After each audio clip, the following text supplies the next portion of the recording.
Hey guys, it's Chris back again. I figured I'd do some random collection video since I don't really have a lot of other content to upload right now. So today we will be doing yet another single system collection showcase. So this time we're doing Nintendo DS. Yeah, kind of random, but I do have a pretty good DS collection at this point, so I figured I'd show it off. There's still a couple of DS games I'd like to add to this collection, but for now, I think it's pretty good to show off. So let's get started. These are in alphabetical order as well, so very organized that way. All right, so first one, really good 2D kind of Metroid style game called Aliens Infestation. And this was made by Way Forward. Now they do a lot of good 2D platformer action type games, and yeah, this is nice 2D sprite based graphics in the Aliens universe, and it's got the gameplay like Metroid where you kind of explore the environment, you know, collect power-ups. And these guys also did Contra 4 on DS, which was a really good 2D game as well. So it's got kind of the nice sprite work like Contra 4 had. So yeah, very cool game. Little bit of, I don't know, underrated or hidden gem. Yeah, I don't know if it would be considered that, but people don't talk about this game a lot, but it's one of the best games on the DS, to be honest. All right, next up, interesting game. This is a spin-off of Blue Dragon for Xbox 360. This is Blue Dragon Awakened Shadow. Now this is a action RPG version of Blue Dragon.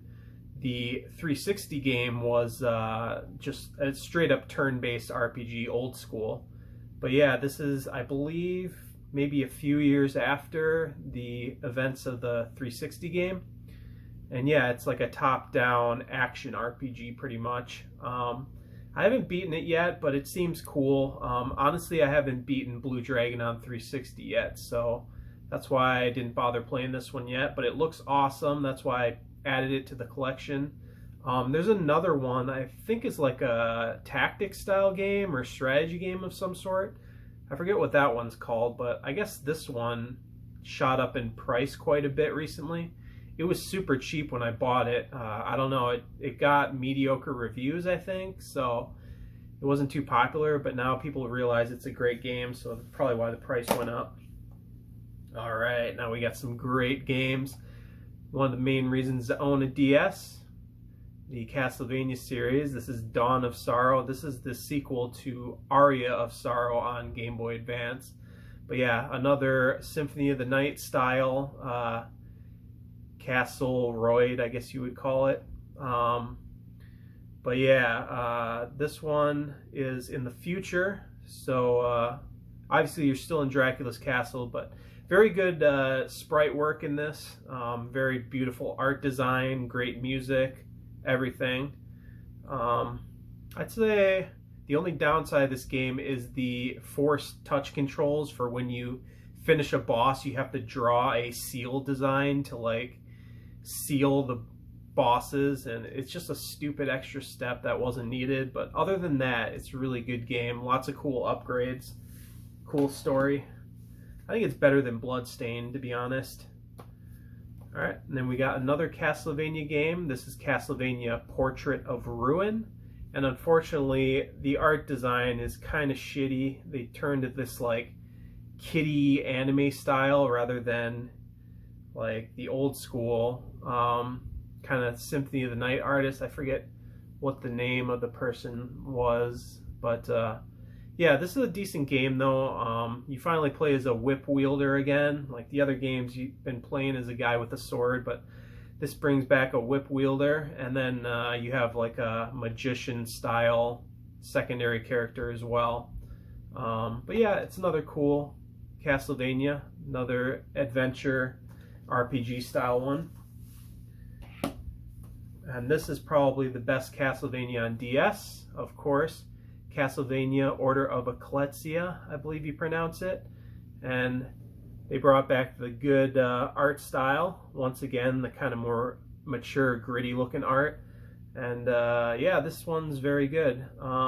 Stars a female character. Oh my god, I play games with females.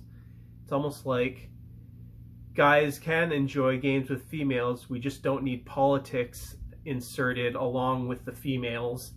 But yeah, really hot female in this game. So the cosplays of her are always appreciated. But yeah, she's basically, you know, she's very similar to Miriam in Bloodstained. She absorbs the monster's powers. Yeah, she can wield multiple weapons.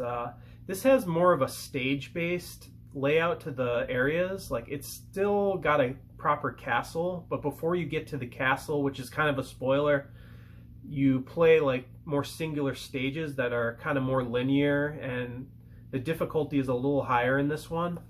But yeah, it's very good. I'd recommend that one.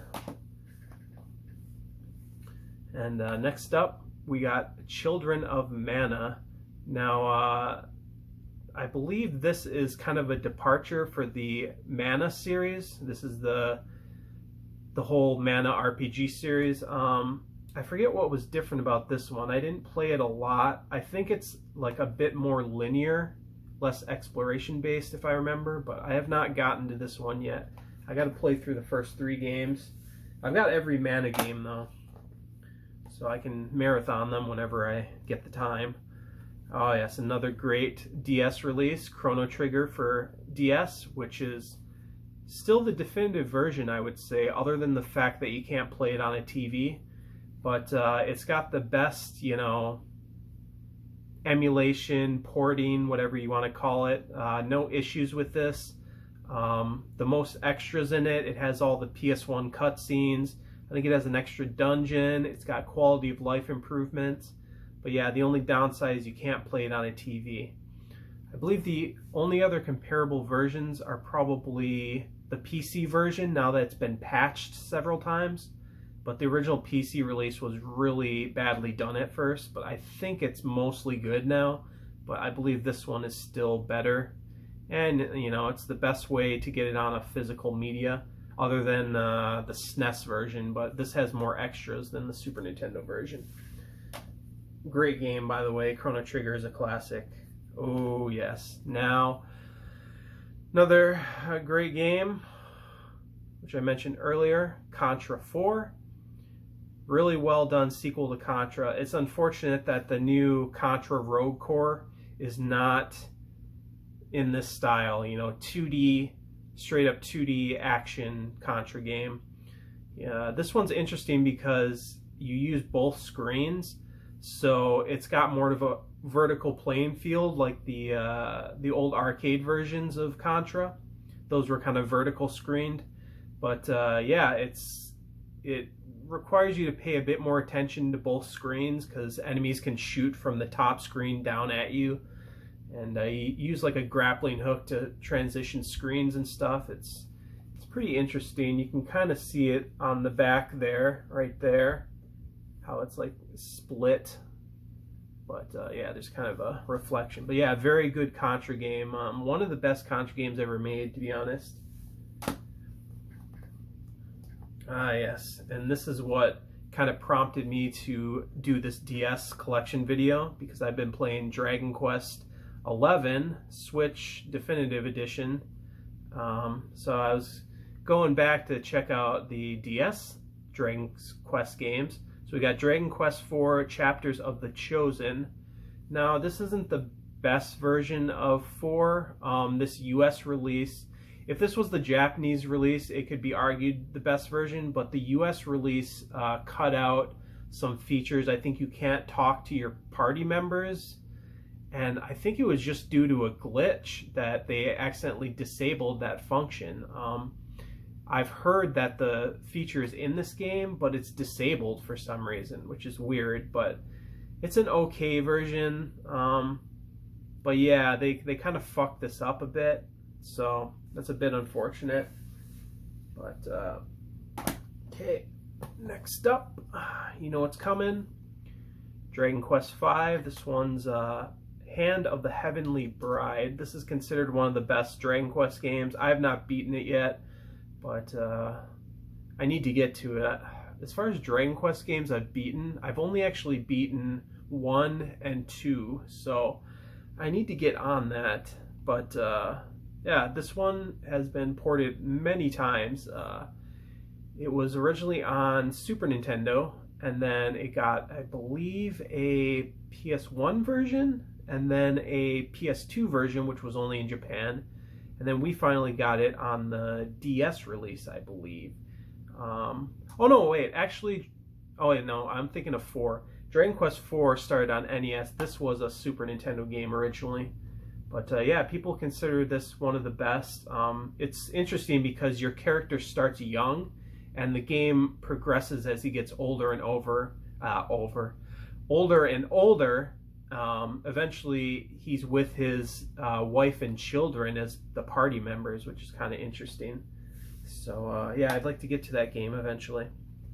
All right, next pile, and the next Dragon Quest game, Dragon Quest VI, Realms of Revelation.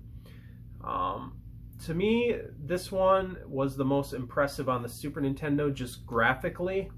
I remember playing a bit of it on emulator because I wanted to see what this game was like. And yeah, it looks really nice. I mean, to me, the graphics on the Super Nintendo version were on par with like Chrono Trigger. But yeah, this DS version, I believe, is pretty good. 5 and 6 are both pretty well done. It's just that 4 port in the US that was kind of bad. But yeah, I wanted to marathon all the games. I'm just waiting for the Switch physical release of Dragon Quest 1 through 3, because then I can finally play through every game in order. I do have Dragon Quest 1 on NES, or it's called Dragon Warrior on NES. And then I do have Dragon Warrior 3, aka Dragon Quest 3, on Game Boy Color, which is supposedly a pretty good version. But alright, next up, another Dragon Quest, but this is Dragon Quest 9, Sentinels of the Starry Skies. Now this is a DS exclusive. It's still a DS exclusive. It was very strange to me at the time that they released the sequel to Dragon Quest 8, which was on, well, it's not a direct sequel, but you know what I mean, numbered sequel. You know, it followed 8 on PS2, and then we went downgraded to the DS for part 9, which is really weird to me. This game is kind of strange. It focused on kind of online play. You could do co-op type of stuff. You could customize your characters, so it was a strange departure. I did not beat it, but I don't think it's the favorite of most people, but it's still a decent game. Okay, next up, last Dragon Quest game I have on the DS, even though there's a couple more. But this is Dragon Quest Rocket Slime. I believe there is a second game in this series, but this is obviously a spin-off. It's kind of like, it's hard to describe. It's almost like a strategy game and adventure game at the same time. But you play as the, you know, the cute slime guy. But I don't know what else to say about it. I'll just keep going. We got a ways to go. We better hurry this up. Next up, we got some Final Fantasy games, and Final Fantasy 3 was the first time the US saw the Japanese number 3. We got the number 6 that was called 3 in the US, but we never got the real Final Fantasy 3 until this release. And this is kind of a 3D remake of it. It's got kind of that simplistic, chibi style character models, you know, DS 3D graphics. This also came out on the PSP as well. I believe you can get a physical version in English on the European PSP version, which is slightly better. I think it has a few extra improvements over this one, but not exactly my favorite Final Fantasy game, to be honest. And this is a decent Final Fantasy 4 version on DS. It doesn't have the most extras, but it does have 3D graphics, just like 3 had, and it has voice acting. So this is the only version of Final Fantasy 4 with voice acting, which is kind of interesting. But I believe the PSP and Game Boy Advance version of Final Fantasy IV might have the most extras. And the PSP version of 4 is definitely my favorite because it's got 3 different campaigns on it. Alright, next up, this is one I got kind of recently. This is Final Fantasy XII Revenant Wings. It's kind of like a real-time strategy almost version of Final Fantasy XII, but this takes place after the main story of 12. So kind of interesting. I got it, I think, for like $30 or $25, something like that. So it's kind of interesting to continue the story. Not the best game ever or anything. But, alright, next up. Another good Final Fantasy game, Final Fantasy Tactics A2, Grimoire of the Rift. So this kind of continues kind of the style of Final Fantasy Tactics Advance 1, obviously, since it's called A2. But yeah, it's in the same universe as Final Fantasy XII. I'm not sure how directly connected the Advance games are to that story, but it is in the same Ivalice universe. So yeah, let's just keep going. We're going to go a little faster. I don't want this video to be super long. Kind of interesting Grand Theft Auto game, Chinatown Wars. This was also on, I believe, PSP and possibly Android. Yeah, it was on Android. I don't know if it was released on PC, but this was the original version on DS. It's kind of a top-down Grand Theft Auto game, like the classic ones. It has some touchscreen features for little like mini games that you do with it, like lock picking, I think like carjacking. You can like wire the car using the touchpad and stuff. But yeah, it's kind of interesting. I haven't beaten this one. It's definitely not the best GTA game, but it's pretty interesting. Alright, and then we got a few Zelda games on the DS. This is Phantom Hourglass. Yeah, this was the first one that came out on the DS, I believe. And this was kind of like, I want to say almost like an expansion to Wind Waker. It had a very similar style. You could sail on the boat, but the only thing I didn't like about the DS games was they forced you to move and attack with the touchscreen exclusively. You can't move with the D-pad at all. So yeah, it's like the touch control does actually work decently though. It's just when you got to use the touchpad, you have to cover part of the screen. Like Link will be on the screen and you're like pointing your stylus all over the screen. It's like blocking the view of the game, and that was my main issue with it. Not really that the controls were bad per se, but yeah, it's a good game though. It's just the touch controls kind of ruined it. But you know, it would be nice if this got ported with traditional controls, because it's a decent game underneath the touch control crap. And then that leads into this game, Zelda Spirit Tracks. Is kind of the same thing as the other one, touch control game, but instead of a boat this time you have a train, and the train just kind of goes along on a set path. You can probably change the train track you're on, but I didn't play very far in this because it's more touch control Zelda, which I wasn't a huge fan of. It seems like a decent game though. Alright, some good games. People didn't like this one as much though. Mario and Luigi Partners in Time.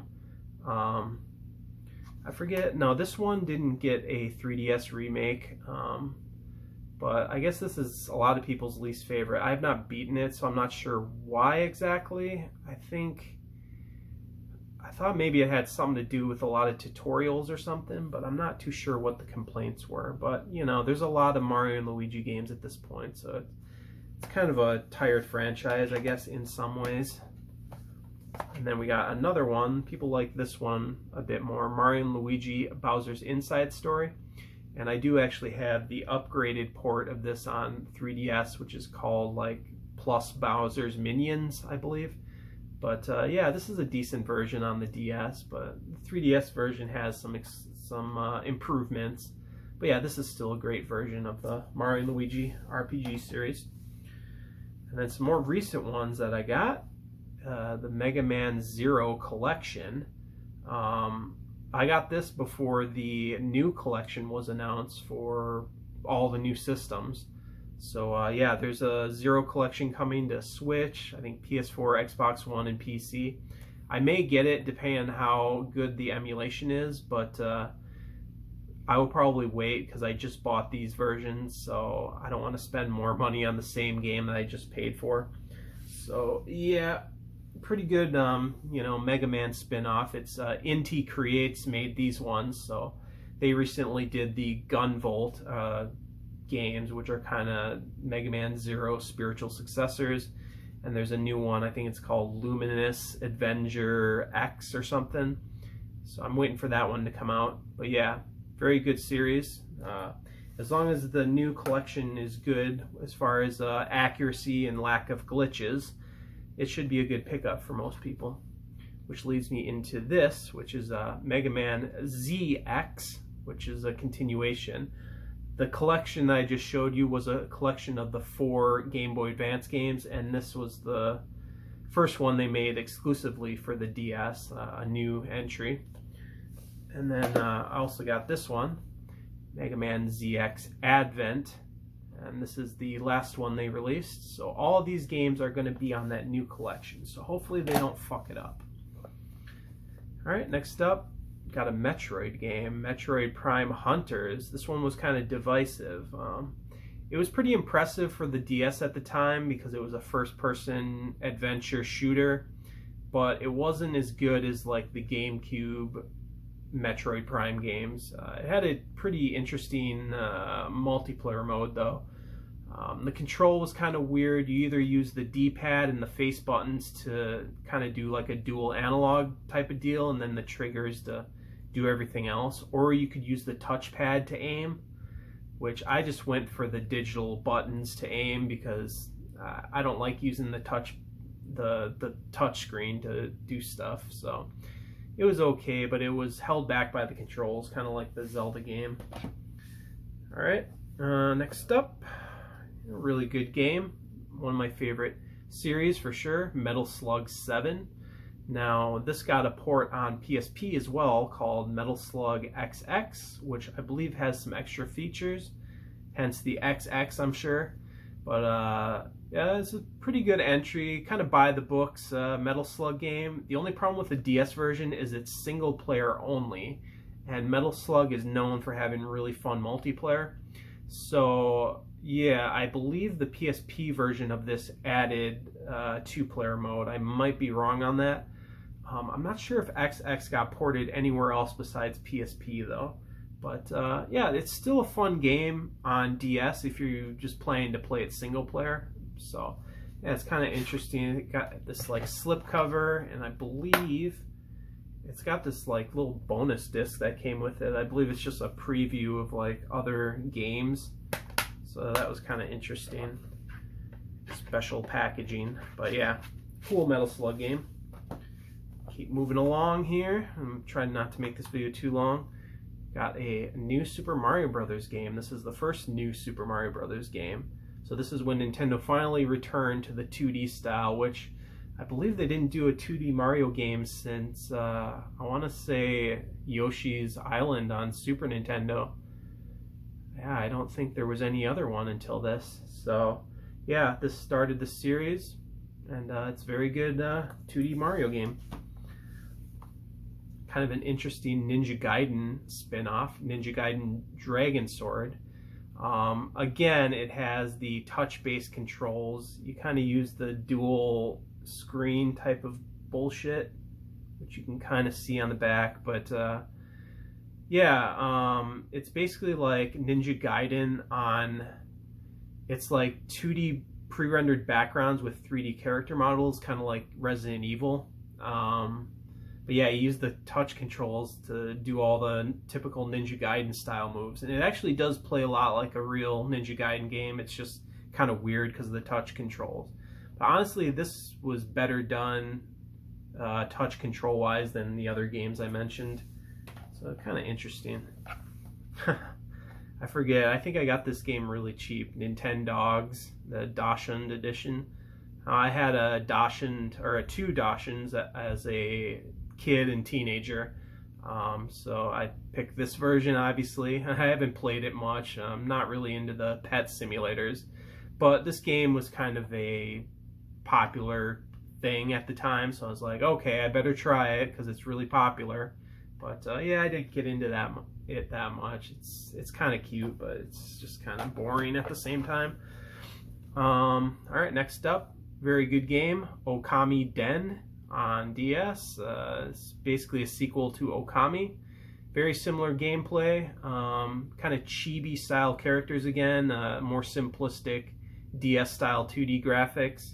But yeah, you use the touchscreen to good effect in this to draw or do the paintings in the game. So yeah, very cool Okami game. It would be nice for this to get a port somewhere else at some point because it's a very good game to only be stuck on the DS. Oh, this is one of my favorite DS games as well. Resident Evil Deadly Silence, or Silent but Deadly. But very good port of Resident Evil 1. Now this is the classic kind of PS1 version of Resident Evil 1. So you got the 3D characters on 2D backgrounds with kind of low polygon graphics, although they improved the character models in this version. They added a lot of extras. It even has some strange multiplayer mode. There's like a first-person zombie knifing mode. You can basically play it in the classic version or the new version that has the little touchscreen mini games sprinkled throughout it. But yeah, very cool version of Resident Evil 1. It was interesting to have it portable. Alright, next up, Super Princess Peach. One I have not played a ton, but it's a 2D platformer starring Peach. It's not the most original, but the interesting feature is the bottom screen has, like, you can kind of see it right there. You have 4 powers to touch, and she does stuff like, it's her emotions basically, because, you know, women are emotional. So she's got like a crying thing, like a happy and angry, and I forget what the other one is. And she can use her umbrella. That's kind of her thing. But yeah, I didn't play this one a ton. So, all right, we're almost done. 3 more games. All right, very interesting game. Super Mario DS, Super Mario 64 DS, port of obviously Mario 64. A lot of cool extras on it. You know, obviously the front cover shows you there's a lot more playable characters. They made a lot of improvements to this. I forget what exactly. I'm sure you can look that up on YouTube. But yeah, it's a very interesting port. The only downside is the DS only had a D-pad for movement. So you either have to use the D-pad and a run button, or you use the touchscreen to get kind of analog style movement. Because originally Mario 64 innovated the whole analog movement thing, so you could walk like tippy-toe or start walking faster and then run. But in this, you either have to use the D-pad with just a run button, so it's kind of like 2 movement speeds, or you can use the touchpad, which is not that good. But yeah, it's still a cool version with a lot of neat extras in it. All right, we're almost done. Next one is a game I have not played a ton, so I can't say a lot about it. But for what I know, this is still one of the best versions of the game.